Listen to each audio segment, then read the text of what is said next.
Hello and welcome to my first ever guide for Miska's Cave. I wasn't planning on making this video, but it turns out I suck at game design and people struggled with the structure of the tutorial area.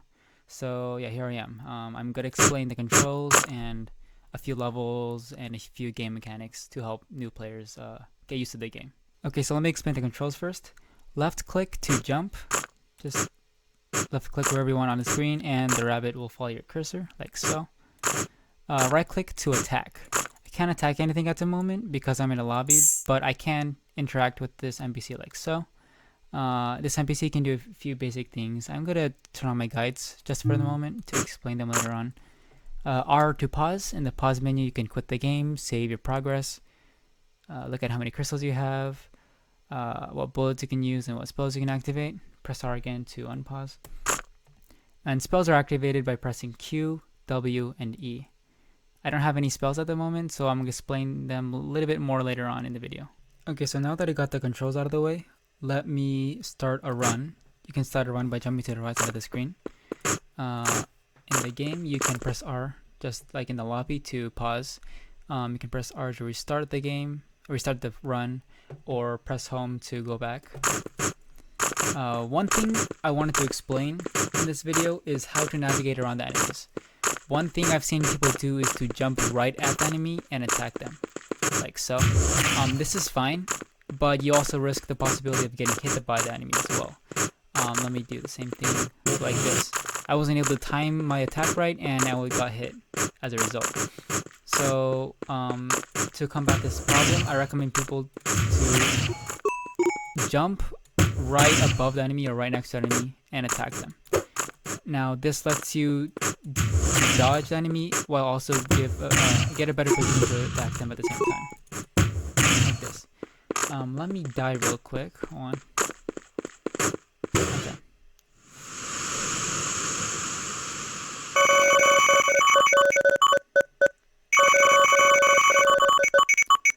Okay.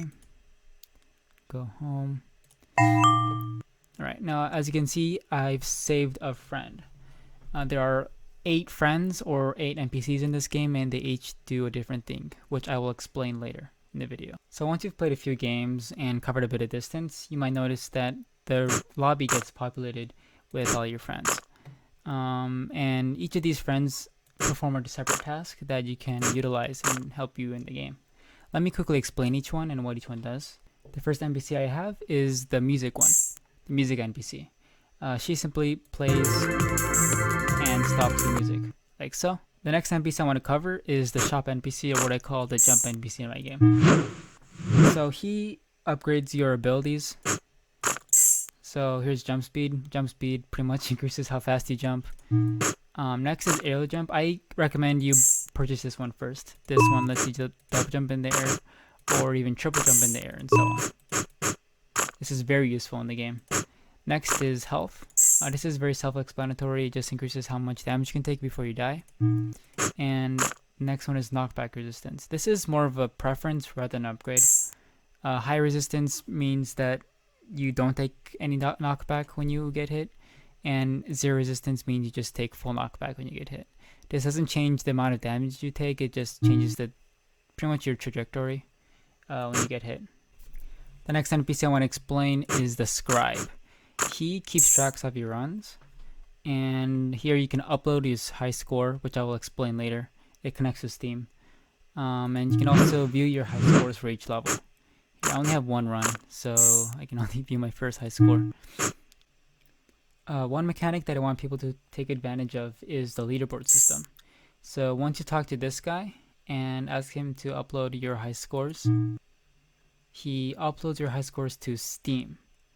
And this lets you compare your scores to other people. So if you want to view the leaderboards of this game, simply go to the library hub of Miska's Cave, go to community hub, go to view stats, global leaderboards, and here you can select the level that you want to view.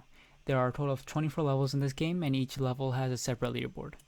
Some of them measure your scores, some of them measure the amount of kills you have, and some of them measure how quickly you beat the level. The very first level is called Endless Easy, so let's select Endless Easy top scores and press show. And here you can view all the scores of all the other players. And as I mentioned before, you can only view your score here if you upload it through the Scribe. This. Yeah, and I hope players take advantage of this mechanic and try and get the highest score as possible for each level. I'm very excited to see how fast people can beat my levels or how many kills they can get. The next NPC I want to explain is the future NPC. He gives you an extra chance in your run. Let me demonstrate this real quick. Okay, I just died, and as you can see, I have the option to either continue my run or to give up and quit. Let me continue and revive. The reviver just revived me, and I have another chance in this run. And you can continue like so. And once you die again, you don't have another chance, and you just go straight to the score set. The next NPC I want to explain is the Pimp, as I like to call it. He pretty much lets you increase the amount of money you have in your wallet. So for endless maps, he offers a bet, and for normal maps, he offers challenges. I'm in an endless map right now, so he offers a bet. First, you give up the amount of money you want to bet. You get to select the type of bet you want to take, so medium risk, high risk. And he lets you select the challenge that you need to complete to multiply your money. So I wanted to defeat 6 enemies. Let me do that real quick. Okay, so I went ahead and defeated 6 enemies real quick. Let's see what the score displays. And right here, it shows the result of the bet and tells you whether you succeeded or failed the challenge. And if you succeed, you get a certain amount of crystals back in return. And of course, if you fail, you lose all the crystals you bet. The next character I want to explain is the magic NPC. She lets you purchase all these magic bullets. All these. Let me purchase all of them for now.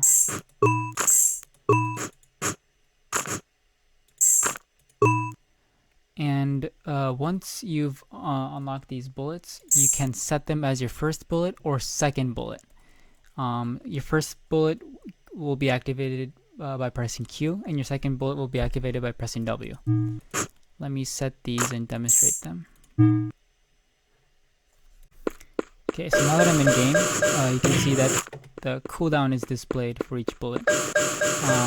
For Q I set as explosive bullet, so it explodes on impact. And for W I set the bouncing bullet, so it bounces against things. Each bullet has a special effect, and I recommend trying each. Now, once you purchase each bullet in this room, you'll unlock the secret shop. Here you can set a spell for your E key.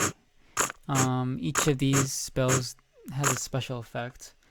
I won't explain each one because I want you guys to test them out, but I will demonstrate. I'll demonstrate intersection.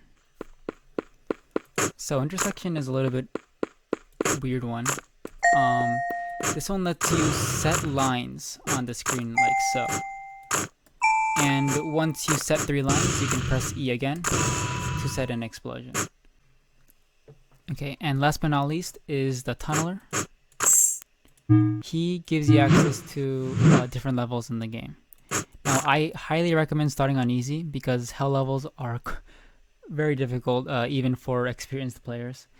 A level that I personally like is Pop the Balloons. It's very simple and can give you a good amount of crystals for completing simple challenges. You can just purchase this and it changes level, and you can activate it by just starting any run like this.